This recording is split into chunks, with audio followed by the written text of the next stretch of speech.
आइए श्रोतागणों, माघ महात्म्य के 12वें अध्याय की कथा कहते हैं। विष्णुदूत ने आगे कहा, हे विकुंडल, एकादशी का व्रत भी मोक्षदायक है और वृष की सभी एकादशियां समान रूप से पुण्य प्रदायक हैं और सभी एकादशियों का व्रत करने वालों को इस लोक में सभी प्रकार के सुख और अंत में क्या मोक्ष की प्राप्ति होती है। यहाँ तक कि वर्ष में मात्र एक एकादशी व्रत का भी विधिपूर्वक पालन करने वाला निश्चित रूप से यम यातना तथा यम पाश से मुक्त हो जाता है। एकादशी का व्रत जिस प्रकार पापनाशी है, वैसा पापनाशी व्रत तीनों लोकों में अन्य कोई नहीं। एकादशी के दिन जो मनुष्य व्रत न करके इस विष्णु दिवस की उपेक्षा करता है, उसकी काया पाप मुक्त नहीं हो सकती। यह एकादशी व्रत समस्त भोगों, सुलक्षणा पत्नी, योग्य पुत्र, धन धान्य, आरोग्य तथा यश को देने वाला है।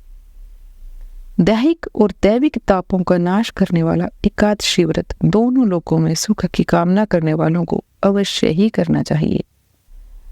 जो श्रद्धालु जन एकादशी के दिन व्रत धारण करके रात्रि जागरण करते हुए भगवान विष्णु का जप, भजन तथा कीर्तन करते हैं, वे अपने पुण्य प्रताप से अपने मातृपक्ष तथा पितृपक्ष की 10-10 पीढ़ियों का उद्धार करते हैं। भगवान विष्णु के दूत ने आगे कहा, समस्त एकादशी व्रतों को करते हुए माघ स्नान करने का सभी वर्णों और धर्मों के स्त्री पुरुषों को समान रूप से अधिकार है।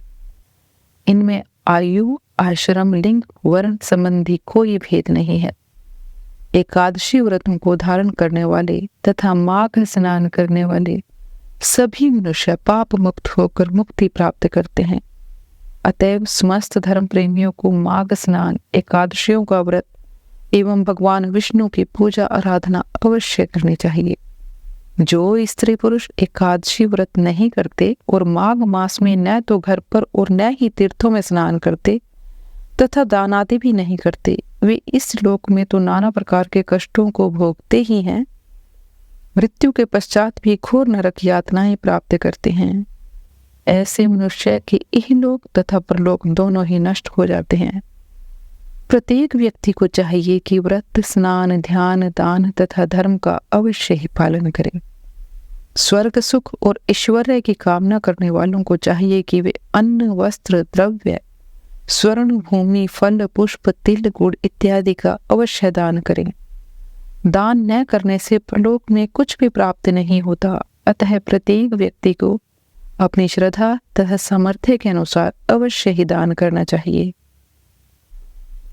हे वैश्यवर, निर्धन मनुष्य बड़े दान नहीं कर सकते, किंतु फिर भी उन्हें अपने सीमित साधनों में से ही और अन्न, जल इत्यादि का दान अवश्य करना चाहिए।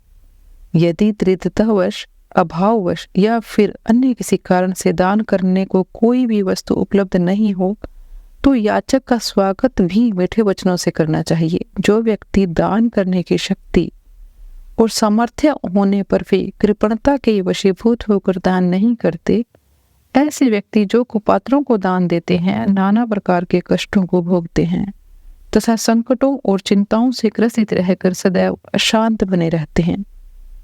अंत में विष्णुदूत ने कहा, हे वैश्यवर, तुम मुझसे अब अपनी किस शंका का समाधान चाहते हो अथवा और क्या सुनना चाहते हो, स्पष्ट रूप से कहो। इति पद्म पुराणे माघ महात्म्ये 12वां अध्याय समाप्त।